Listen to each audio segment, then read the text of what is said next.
objective is putting a cordon around all subversive entities. They recognize these Islamists for the dangerous, vile people that they are, and laugh at America for being so stupid as to invite them within the White House. Anywhere you look in the world today where Muslims emigrate, you see violence. Where you once saw peaceful cities in Europe, you see Muslims firebombing cars and buildings. You see trashed out slums. In Sweden, they rioted and killed all last summer. One look at London, England shows Sharia thugs beating people up for drinking a beer. A woman in Moore, Oklahoma last year suffered a beheading from a Muslim co-worker. Muslims killed 12 journalists in Paris last week and another 4 at a French bakery a day later. Whether it's the 2 Muslim bombers at the Boston Marathon or the women that suffer death for dishonoring their father in Phoenix by wearing jeans, or a New Jersey Muslim that beheaded 2 men and then behanded them before throwing them into a grave. Islam teaches violent conquest wherever it spreads. A great column this week by Frosty Woolridge. He says, today in America we feature Islamic jihadist terror compounds where Muslim immigrants are streaming into this country from all over the Middle East. They train to kill us, to destroy our country. In a report by Leo Holman, he said, the documented propensity for violence in this Muslim organization called Muslims of America extols membership to pursue a policy of jihad or holy war against individuals or groups it considers enemies of Islam, which includes the U.S. government and probably, hopefully, me as well. Friends, stay with us. We have a whole lot more coming up. We'll be right back. Thank you, Inland Empire, for listening to KCAA Radio.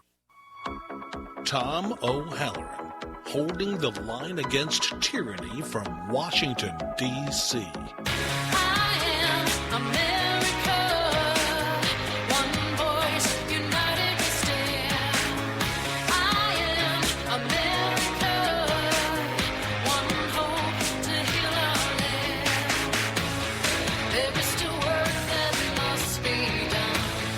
I will not rest until we've won. I am America.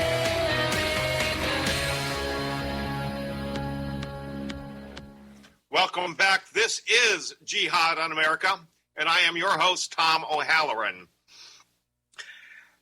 Robert Spencer, the author of Jihad Watch, and also author of several books on radical Islam, he said the communes within the United States operate much like Europe's no-go zones, which are Islamic enclaves where adherents live under Sharia law and often no-go limits to non-Muslims. Yes, there are similarities. They're both hostile to outsiders, and they both have a history of hostility to law enforcement.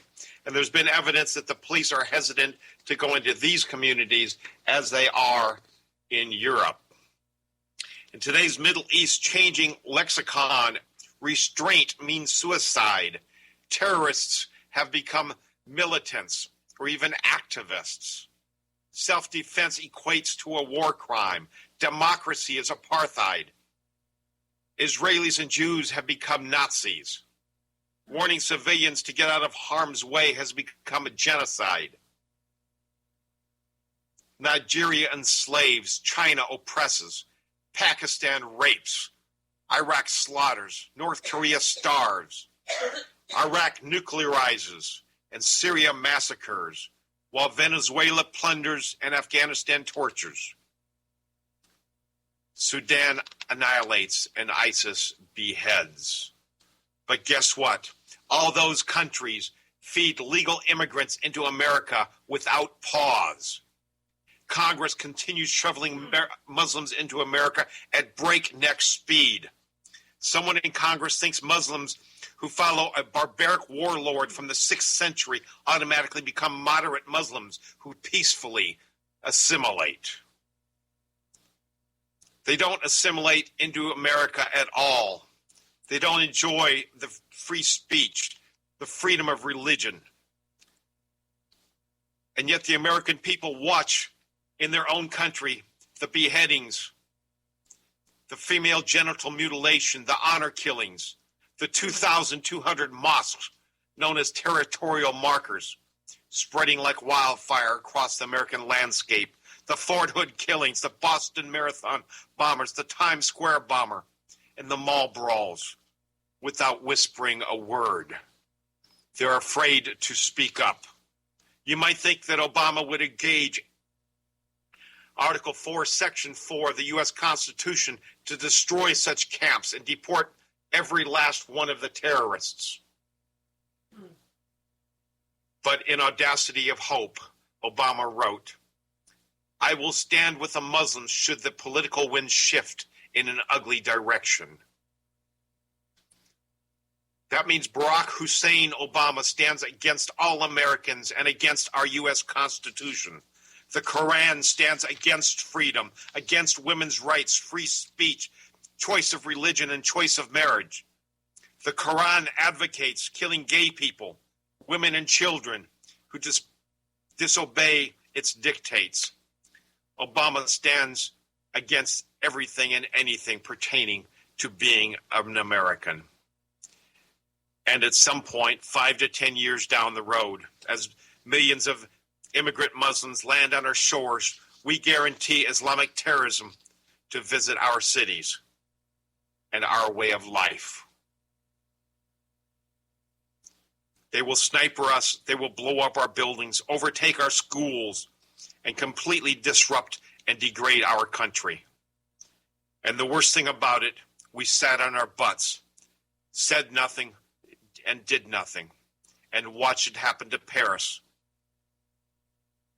Watch it happen in Sweden.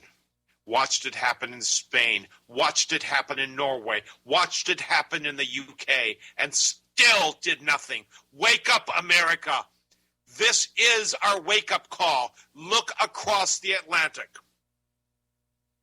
Our country stands in the crosshairs of a multicultural nightmare, bequeathing violence upon us as our Congress and presidents dump another 100 million legal immigrants into this civilization over the next 30 years. We need to reduce all immigration to less than 100,000 annually and stop all Islamic immigration and deport every Muslim from every training camp within the borders of the United States. We citizens must stop kidding ourselves. We stand eyeball deep in trouble. We need to stop it by collectively acting. And it's time to start doing so. Again, a great article by Frosty Woolbridge. The world lost a king today.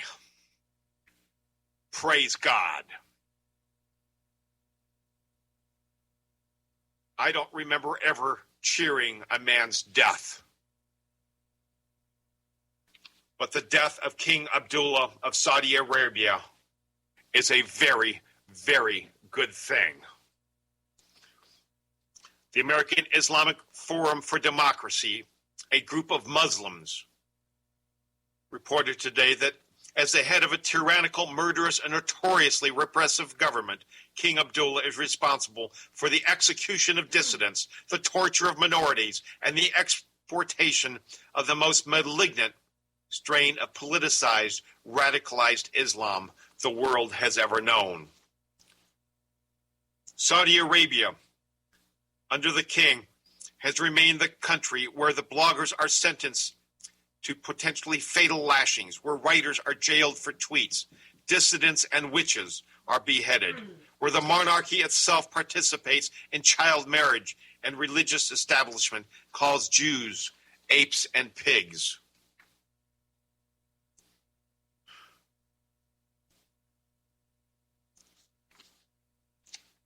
the future doesn't look that much brighter, because his successor, King Solomon, will be even more repressive and more problematic than King Abdullah, particularly with regards to women's and minorities' rights. But praise God for getting this one dirtbag out of the way. Over in Israel, Obama is training Palestinians to be the guard in the American consulate in Jerusalem. 3 Israeli security guards have quit following a plan to hire 35 armed Palestinian guards from East Jerusalem. The Palestinians have been undergoing weapons training. The decision to hire and arm the Palestinian security personnel was made by the consulate's chief security officer, Dan Cronin. The plan is to deploy them mostly as escorts to American diplomats and convoys in the West Bank. The plan is a breach of a 2011 agreement between the consulate and the Israeli government, which determined that only Israeli Defense Forces combat soldiers hired by the consulate would be allowed to carry weapons. And now we're putting weapons in the hands of the very people that vow to kill all the Jews. In 2011, Israel gave the consulate approval to keep about 100 guns for security guards, but only if they're in American or IDF forces' hands. Sources said that the change in attitude toward the Israelis and the consulate began about 1.5 years ago when Cronin began his tenure. Employees said that since then, several Israeli guards were fired. Employees claim that 3 Israeli guards quit in protest when Cronin decided to hire 35 guards. They say that Cronin has been voicing pro-Palestinian remarks in our Israeli embassy. He's reciting pro-Palestinian remarks. The Israeli law is merely advice to him, they say. Cronin does what he wants. He doesn't want Israelis in the American consulate. According to sources, some Palestinian guards have been arrested in the past for throwing stones or have relatives who were convicted of terrorist activity. The consulate's conduct is extremely biased towards the Palestinian side, and Cronin is acting as a friend of the Palestinians rather than of Israel, who is hosting our consulate. Folks, stay with us. We've got a lot more coming up. We'll be right back. This is KCAA. Tom O'Halloran has a not-so-common core spelling lesson for the Obama administration. Ready? There is no K in America. There's kids that can't pray in school, $100 tanks of gas. I can tell you right now, this country ain't supposed to be like that. No, that ain't my America. That ain't this country's roots. You wanna slam, hold on to Sam, but I ain't letting you. Yeah, I'm mad as hell, and you know I still bleed red, white, and blue. They ain't us, and that ain't my America.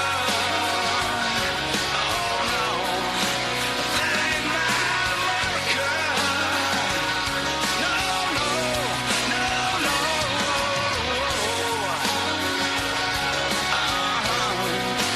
That ain't my America.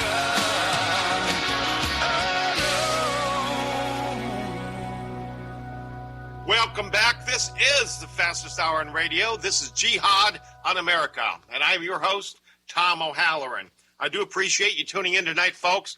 I know there's a lot of options out there, and I appreciate it every time you're with me. In the UK,